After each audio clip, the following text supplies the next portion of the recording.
Le dernier travail que l'on va vous montrer correspond à l'utilisation d'un avant-projet qui permet de piloter des pièces. On modifie l'avant-projet, ça modifie l'ensemble des pièces. Si je modifie le squelette, on verra comment on peut le créer. Si je modifie le squelette de mon avant-projet, on aura bien à la sortie, si je demande une mise à jour du produit, une mise à jour de la pièce et des pièces si jamais l'avant-projet modifie plusieurs pièces d'un coup.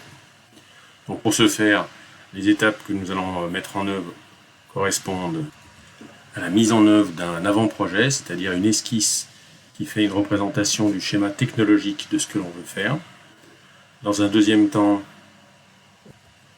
on va poser des repères aux emplacements des liaisons sur notre schéma technologique.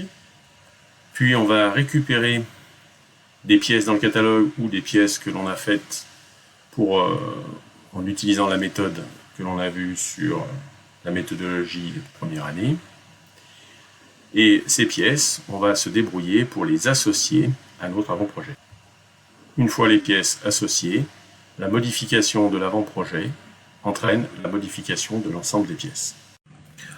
Première étape, dans un produit physique vide, qui nous servira juste à pouvoir insérer d'un catalogue, on va récupérer dans le catalogue méthodologie IUT, dans la partie base standard, la base produit pour pouvoir faire notre avant-projet. Une fois récupéré, on l'ouvre à part dans une nouvelle fenêtre et on peut refermer le produit qui nous a permis de le récupérer du catalogue. Voilà, donc ça c'est notre base standard pour faire notre avant-projet. La structure est la même que pour celle qu'on utilisait pour faire les bases pièces au niveau de l'IUT. Donc on a une partie repère squelette qui nous permettra de déplacer cet avant-projet si besoin. On a un set géométrique dans laquelle on aura la base du squelette, dans lequel on va faire le squelette géométrique de notre pièce. Et puis ici les différents repères que nous allons créer à chaque liaison et un petit paramètre de liaison qui nous permettra un petit set géométrique de paramètres de liaison qui permettra de mettre en place les paramètres de liaison. Donc il vous est possible de multiplier les paramètres de liaison en faisant des duplications, tout simplement en faisant un copier-coller du set géométrique. Donc si vous copiez le set géométrique et que vous le recollez directement, vous avez un autre set géométrique avec des paramètres qui ont été recréés dedans. Il faut faire attention que les paramètres portent bien des noms différents et que les sets géométriques aient bien des noms différents qui sont associés à vos liaisons. Donc chose importante, comme précédemment dans les pièces, l'esquisse base squelette ne peut pas être effacée et le repère liaison on ne doit pas modifier l'origine de ce repère puisque c'est ce qui nous permet après de pouvoir modifier et déplacer l'ensemble en utilisant le repère squelette. Donc l'esquisse est positionnée sur ce repère squelette, les repères sont positionnés sur l'esquisse squelette et en plus, vous allez créer des paramètres qui dépendent de chaque liaison. Les différentes étapes de la création de l'avant-projet sont d'abord faire une géométrie.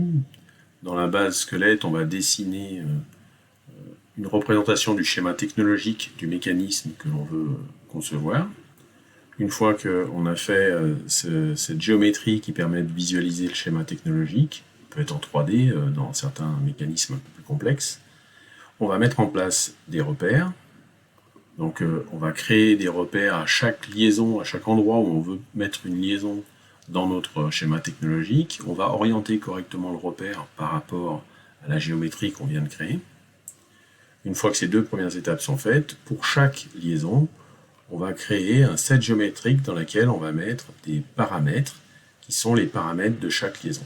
Dans notre exemple, on va mettre un paramètre global qui est l'épaisseur de tôle pour l'ensemble des pièces.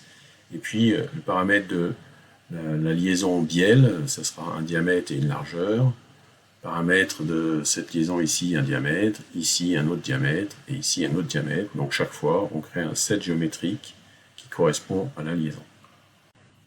Pour pouvoir lier les pièces que nous allons créer par la suite à ce bel avant-projet, il va falloir qu'on puisse copier et coller avec lien les éléments qu'on a fait ici dans les différentes pièces. Pour pouvoir coller ces différents éléments, c'est assez compliqué pour le logiciel, et donc on va limiter le nombre de choses qu'on veut permettre de copier-coller avec lien. Cette limitation est appelée publication. Donc tous les éléments qui nous paraissent nécessaires, qui devront être utilisés dans les pièces suivantes, vont être publiés. Pour les publier, c'est assez simple, il suffit de les sélectionner. Donc là, les éléments que nous allons vouloir publier, c'est les différents repères, les différents paramètres, et une fois qu'on les a sélectionnés, on lance une publication. Vous validez les différentes publications au fur et à mesure qu'elles se présentent. Là, pour moi, les publications ont déjà été faites, donc il ne veut pas les publier une deuxième fois, mais pour vous, une fois que vous aurez fini de publier correctement, vous allez retrouver vos publications qui sont les publications des différents éléments que vous avez créés au-dessus. Pour la suite, ce premier travail sur l'avant-projet étant fait, il suffit d'insérer des pièces du catalogue ou des nouvelles pièces que vous êtes en train de faire et les lier à cet avant-projet. Pour notre exemple, nous allons récupérer les 3 pièces dans notre catalogue. Cette pièce-là est la pièce de base de notre catalogue. Cette pièce-là est la pièce usinée, la bielle usinée du catalogue. Et ça, c'est la bielle pliée du catalogue. Donc, dans mon catalogue méthodologie famille de pièces, en regardant les vignettes, je peux regarder les différentes pièces. Donc, j'ai bien un support, la bielle usinée et la bielle pliée. Si je vous montre sur le support, donc on la duplique et on l'insère dans le produit global. Donc c'est une pièce simple, donc on va la dupliquer, on laisse le copier pour qu'on soit sûr que ça soit bien une copie de la pièce du catalogue, et on va demander de l'insérer dans le produit. Elle est pour le moment pas connectée, on peut la déplacer par rapport à l'avant-projet pour que ça soit plus simple par la suite. Pour connecter notre pièce sur l'avant-projet, il faut maintenant copier et coller avec lien les différents éléments qui nous intéressent pour cette pièce. Dans notre cas, le repère de base, le repère de la bielle usinée, le repère de la bielle pliée, donc les 3 repères pour cette pièce, les paramètres qui nous intéressent pour cette pièce. Une fois que j'ai sélectionné tout ce que je veux copier et coller, je fais un CTRL-C où je viens copier les éléments et je viens les coller dans la forme 3D de la pièce qui m'intéresse. Donc je le colle de façon un peu spéciale, en tant que résultat avec lien. Donc il faut cocher le en tant que résultat avec lien. À partir de ce moment-là, j'ai les éléments qui sont copiés à l'intérieur de ma pièce. Il ne reste plus qu'à connecter notre base sur l'avant-projet.